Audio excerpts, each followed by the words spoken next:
the reason I call it a postmodern museum is just because the main events which led up to me creating the Institute happened in the postmodern area. Not that I'm a big postmodern fan or anything. It's just that Marshall McLuhan's work happened mainly in the 50s, 60s, 70s, the second half of the 20th century, which we call postmodern. So it's not a museum of postmodernity, but a postmodern museum in that for the museum aspect, the things that we're looking at and raising awareness about are events which happened mainly in the second half of the 20th century. But coming up from that as well, because Marshall's work, he was an English professor for one thing for his entire career, but his work in culture and technology and communication really started in the 1950s. 1958, he first said the medium is the message. And up until his death, New Year's Eve 1980, his work, while he was always an English teacher, really focused on the effects of technologies. And my father, who started to work for him in the mid-late 60s, worked with him up until Marshall's death, and then continued on from 1980 to 2018 when he died while we were away together in Colombia. But Eric, my father, did the last couple decades of his work here in Prince Edward County. And that's where I had my sort of second part of my life after growing up in Toronto. And so here's where I remain. And actually, it's hard to imagine a better place, honestly. Why do you say that? Well, when I first thought about starting something called the McLuhan Institute 3 years ago now, certain people said, oh, great, well, you'll have to be in Toronto or New York City or LA even. And I said, no, that's where Marshall did a lot of his work, and sure, those are the busy centers, but what we're looking at doing here is contemplation and teaching and learning. And the city environment is great for stimulation, not necessarily great for contemplation. So, and this McLuhan work, understanding a phrase like the medium is the message, you can't just read a page and move on. It requires you to really consider things. And some people work well in a very distractive environment. But mostly, if you want to go deep into a subject, you need to remove distractions. And what better place to do that than to walk up a country lane, where the only thing passing you is going to be maybe a tractor, and the only thing to distract you is the beauty of the environment, So even though people disagree, I think there isn't really a better place than here. Plus, Marshall McLuhan's papers, early work, journals, are at the National Archive in Ottawa, and his annotated library is at the University of Toronto, and here we are in Prince Edward County, and it forms a kind of triangle, which I find fun and interesting. So when people come to this area to study McLuhan and his works, and they'll go to Toronto and they'll go to Ottawa, it's not really a stretch for them to come here. So that's another occurrence of three. It is, yeah. Okay. Uh-huh. And can you explain again about the logo and the three in the logo? Yeah, so the McLuhan Institute has this logo here, which I created, and it's a W for Winnipeg with a pigeon sitting on top, because Marshall McLuhan grew up in Winnipeg and was fond of calling himself a Winnipigeon, which is not something other people call themselves as far as I know. So I created this logo to draw attention to the Winnipigeon aspect. And for the McLuhan Institute, because I'm taking things in a different direction, I'm taking it out of academia, I'm bringing it into the culture again, into the wider culture. So I'm turning things on their head a little bit, flipping the bird if you want, and it's an M for McLuhan. And that is my focus. I'm less interested in theory than in practical. I'm interested in especially what we can use from the work to understand technology and its effects today and going forward to tomorrow. Because as long as we continue to innovate and create new technologies, we will have a need, which is becoming more and more desperate all the time, to understand the implications on ourselves. And I truly believe that we can do more than just look at the effects after the matter, that we have the tools available to us to understand what technologies will do. And that's one of the things that Marshall and Eric did in their lifetimes, was create a series of tools for understanding the effects of technologies, not just looking back, but looking today and looking forward. And that is this idea of media ecology, that technologies create an environment of effects, and that we have the ability to be better custodians rather than just dealing with the fallout. In the same way that we're trying to fix our physical ecology and our global environment, which is heating up, we can also be better stewards of our technological environments, which is an idea loosely called media ecology. So my focus with the McLuhan Institute is not so much in creating a museum and a monument, although it is important to know what's happened and to educate ourselves and to learn what we can from the past. But I think we need fewer monuments and more tools to help us today and tomorrow. So one of the reasons for my starting McLuhan Institute is as a formal umbrella, a place with which to enter into that study and drawing out these tools, making them comprehensible and teachable, and then passing them on. And it's important to me to do this outside of academia, not because I have much against academia, but because the academic environment is a very insular and small environment. And it's really the rest of the world who are dealing day to day with the fallout from technology, and who need to understand that there are ways of understanding it. And with understanding comes agency. And I believe we all have a role to play in making the world a better place, and that also includes technologically. And you were mentioning that you were going to be running seminars here. Yeah, so one thing I do is I give lectures and teach classes kind of around the world, not to sound grandiose about it, but I give lectures at universities and places. And one of the reasons for creating the McLuhan Institute is to be a place to be able to teach these things. So this McLuhan Institute satellite, as I'm calling it, is a microcosm of that and a bit of a test case. And so instead of going out into the world to teach, I'm inviting the world to come here to teach. So people who might be visiting Wellington from Toronto, or people who might live here and are interested in learning more, can come, and I have a menu of topics, and they can choose one, and I'll give them a one-on-one lecture or class for 20 minutes or something. Or if they just have some questions and want to ask me anything, we can do that. And the other thing I'm doing is, it's a kind of a strange time to be opening a space to welcome people into, right? Yeah. And obviously not everybody can come here from anywhere else. But one of the things which are a consequence of our current technological environment is this rush and necessity to bring things online, especially teaching. Okay. So I'm offering virtual visits to the McLuhan Institute. Okay. So using my smartphone, I'll start a Zoom call or a Facebook or FaceTime or whatever with people, and give them a tour of the place and allow them to interact with me one-on-one virtually. And that also increases my reach greatly. So I haven't done that yet, but I'm looking forward to it.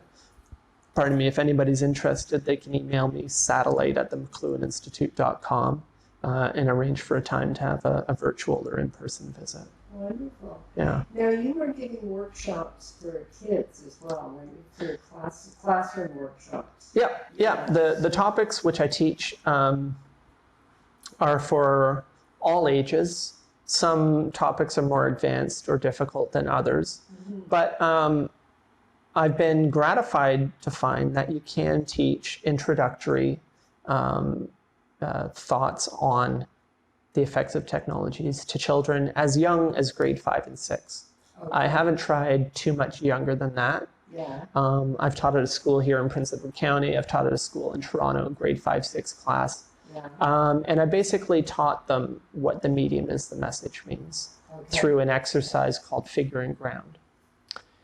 Figure and ground are terms which a Danish psychologist, Edgar Rubin, came up with in 1915 or so. He was with a Gestalt School of Psychology. And he came up with these terms to describe the components of the structure of visible phenomena. Okay. So, for example, in a painting, you have a figure, which is the object of attention, and then you have a ground, which is the background, okay, which is everything else you're not focused on. And this is psychologically, we tend to focus on one thing, and everything else remains in a sort of periphery. And it's a dynamic relationship because I'm looking at the camera now, and now you're in my periphery, and then I'm switching back and forth, right? So it's a dynamic, changing environment.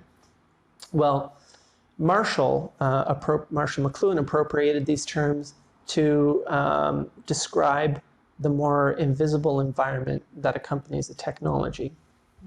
So, for example, the smartphone we will consider as our figure. And the ground of the smartphone is huge, but it's very difficult to look at it all at once. So what I do is I have a whiteboard over there. I'll use a blackboard, and I'll explain these terms to the children. And I'll say, now, help me describe what the ground would be of the smartphone. And this works with them because they all have one. Generally, 99% of them do. And so I'll say, what do you need in order for this device to function? And that's part of the ground. So they'll start saying things like, power, electricity. So we'll put that on the board. And they'll say Wi-Fi. So we'll put that on the board. And with Wi-Fi, they'll start saying internet and networks and cell phone towers. And, then we decide, we need component parts. So we need manufacturing, and we need mining, and we need technology and expertise, and then we need education. And we start very quickly to fill up these board, and part of my job is to arrange things on the board so that you can see the relationships between them. Because of course they're all connected, being an environment, but they all have relationships between each other as well. And so we'll get a board full of things. Of course, the effects of technologies go beyond just physical effects, like what do we need to make a smartphone and the power. It also comprises of psychological effects. One of the major ways that technology works, technology like the smartphone, is they reorganize our relationships with each other. For the children, it reorganizes how they interact even on the playground, how they interact outside of school time. So, but it's very difficult for them to consider these things. So what we do is we get this board full of things. And then there's a way for finding the more invisible things, and that's by taking the figure out of the ground, or by taking the ground out of the figure. So I say, what if you woke up tomorrow morning and this didn't work, and it never would work again because we have no more internet? Let's say some weird thing happened and there's never going to be any more internet. And the grade 5 and 6 kids will just go, because they don't know anything else. You and I can remember a time when these didn't run our lives like they do now, literally run our lives. If smartphones were to go down now and they were never to come back up, we would be in a very perilous situation, especially even right now when we've grown to demand to rely on these more and more and more and more. So I challenge these children to think about what the consequences are if this is abruptly taking out of our lives. And that shock shows us how entrenched it's become in our lives. Mm-hmm. So no longer can they use these to communicate with each other, to check in with their parents, to go on TikTok, to look at YouTube, to learn about things, to Google something. Mm-hmm. It completely disrupts everything they know about living. And that is part of the social effect and the psychological effect, because they just thinking about that produces an anxiety. Right. And anxiety, the increase in anxiety is a very large consequence of this technology, of the apps, the notification, the way apps are designed to occupy attention, the way they're designed to give these dopamine rewards, you know. And when you take those away, it has a serious psychological effect. So we finish with that fun exercise. And then I say to them, and that's what the medium is the message means. Because it is the medium meaning environment or ground, because ground is another name for medium, and this medium is the message equation. Now that you understand what ground means, you understand what medium means, and why it's this environment that is what we need to pay attention to more than you and I talking on wherever this video ends up. That's not going to change the world. But this sure changed the world. And it changed it regardless of you and I talking right now or anything else that happens on it, but by the sum total of effects that create this environment. And that's why the medium is the message. And they say, oh, yeah, duh, right? And it's interesting that when Marshall first said that in 1958, and for decades after, people, you know, what do you mean the medium? No, you know, the message is the message. What do you mean the content, you know? Of course the content is the message. And it's like, no, it's, you know, content is important, obviously. Content has a role to play. Content has effect. Propaganda, you know, social engineering. A lot of things happen because of content, for sure. But compared to the environmental effect of the technology itself without the content, it's negligible. And there's another quote that I'll drop on them, and that's this guy, John Culkin from New York City, wrote an article back in the 60s about Marshall McLuhan where he said, we shape our tools, and thereafter our tools shape us. And this was John Culkin who said this, not Marshall, although a lot of people think Marshall McLuhan said it. And I'll end the talk with that too. I'll say, now you understand why we created technology, but then this technology completely recreates who we are physiologically, psychically. It affects our sensory lives, it affects our social lives, and it affects our society. It remakes everything in its own image. And that's how we shape our tools, and thereafter they shape us. So this is it's McLuhan 101. It's at heart, when you understand it, you see it's a very simple concept, but it's also a very complex idea as well. What's great for me is being able to go into a grade 5, 6 class and teach this to them, and they get it. Right. They all get it. Yeah. It's obvious. Yeah. And, you know, 60 years after Marshall first said it, it's obvious instead of crazy. And that goes to show how far we've come societally. Ironically, we are now in an environment in which that is obvious. And a lot of that has to do just with our technological situation, with the rapid amount of change and the speed of change. Things become obvious that weren't before. There's a great quote that somebody said, if they only turned up the bath water half a degree every hour, we wouldn't know when to scream. You know? Yeah. Here they've turned the heat up, especially in this coronavirus time. The heat was turned way up. Right. And it became, a lot of our technological circumstance became very obvious, both the limitations and the opportunities. So, you know, it's a positive and negative that we live in the times that we live in. You know, we're dealing or not dealing with massive technological change. But because it is so massive and rapid, means that we can see it. So what we now have to do is do something about it. And people, I think, feel a certain sense of despair, or, this phrase technological determinism comes up, that, yeah, but there's nothing we can do about it. Of course there's something we can do about it. We got ourselves into this mess. We designed ourselves into this mess, and we can design ourselves out of it by understanding how technologies work and by making smarter choices when we design them and when we implement them. That's what media ecology is all about. I see. Yeah. So, and in my small part, that's kind of the gospel I'm preaching, is trying to raise awareness that, we're in trouble, but give hope, not despair, because, there are ways out.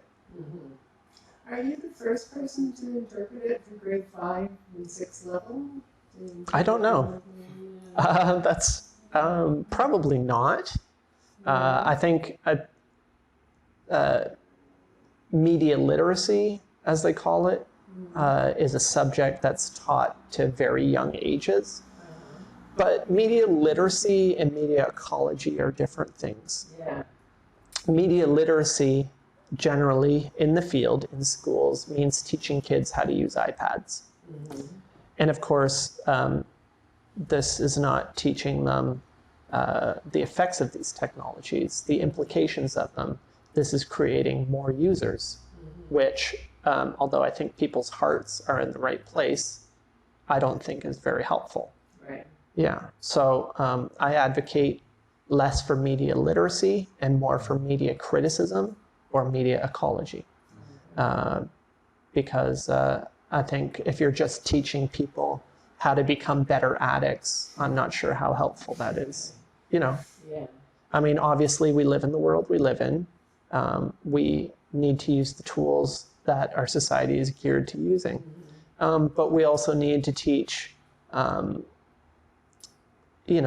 the other sides of the coin, and give people some agency, because, we don't have to, Marshall said, I choose not to simply lie down and let the juggernaut roll over me. We know that technologies rewire our brains. They affect our senses, and when you affect one sense, you affect all of your senses. Neuroscience is a discipline centered around understanding how the brain changes depending on our inputs. And we know that it's not like a one and done thing. Of course, the technologies you're exposed to, the ways of perception you grow up around, affect the formation of your brain and how you'll go forward in your life. But we also know a concept called neuroplasticity, which means it ain't over. A new technology comes around, and new people and new society are the result, proving that we can change. We can do that on purpose instead of as a side effect, right? So what I advocate for is, what kind of brain do you want to have? What kind of person do you want to be? Do you want to have raw nerves? Do you want to have no ability to function and concentrate, sustained concentration on a single task? Reading. Most people don't read a lot because it's hard to read now. It's hard to read, to focus on a book. People don't understand that reading on a screen and reading on a page are different things. They are very different things. One thing, the light is coming through. Another thing, the light is reflected off. And these have very different physiologic and neurologic effects. If you want to help your attention, read more and read a book. It doesn't necessarily matter what you read even, which is the funny thing.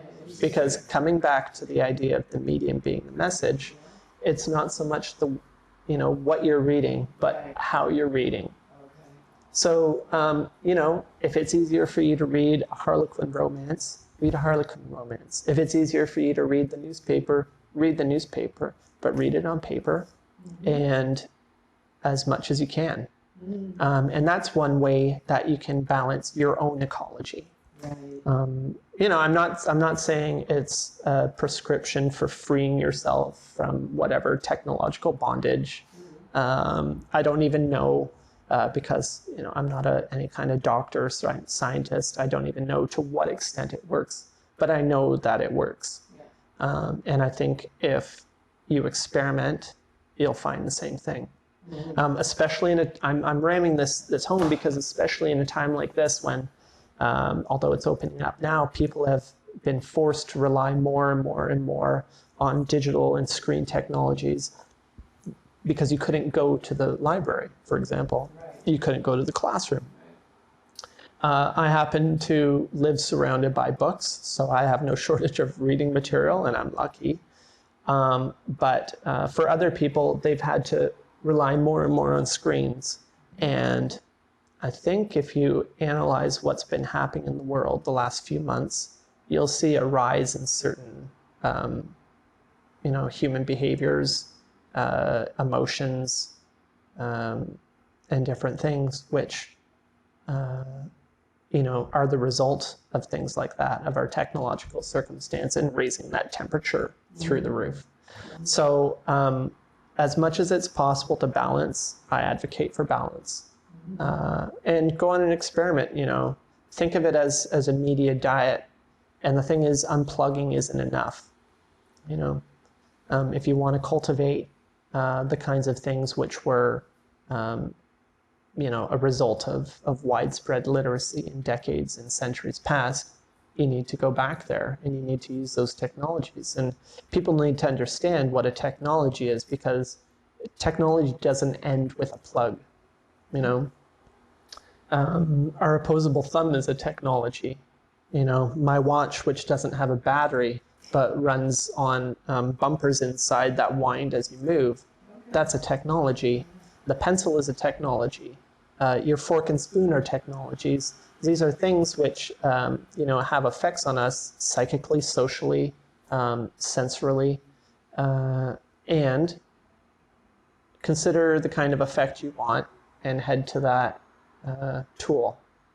Books, the printed word, the alphabet, these are very, very sophisticated and effectual technologies. You know, they, when the alphabet came in ancient Greece, it revolutionized things, and it wasn't universally accepted. You know, people were not thrilled about it. It meant the end of oral society, Right. and the birth of a new society, which, you know, was great for several centuries, a couple millennia almost, Right. but it did end a way of life, and people weren't thrilled about that. Right. So I'm not simply saying if we're going to teach people how to use computers, we have to teach them media literacy and ecology, because the same thing goes no matter what we're teaching them.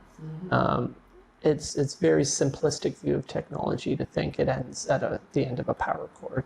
Yeah. But so I really advocate, regardless of how young we're teaching them iPads, we need to start to teach our kids the effects of technologies if we ever want to be in a society that, you know, does something about technology before it changes everything.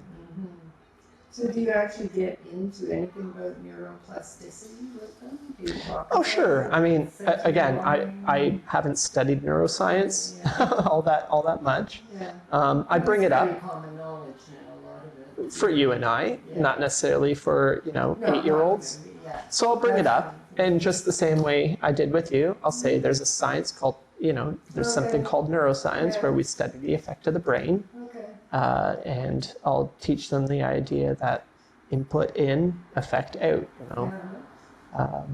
I won't use terms like sensus communis, which is the fancy term for the way our senses operate as their own ecology.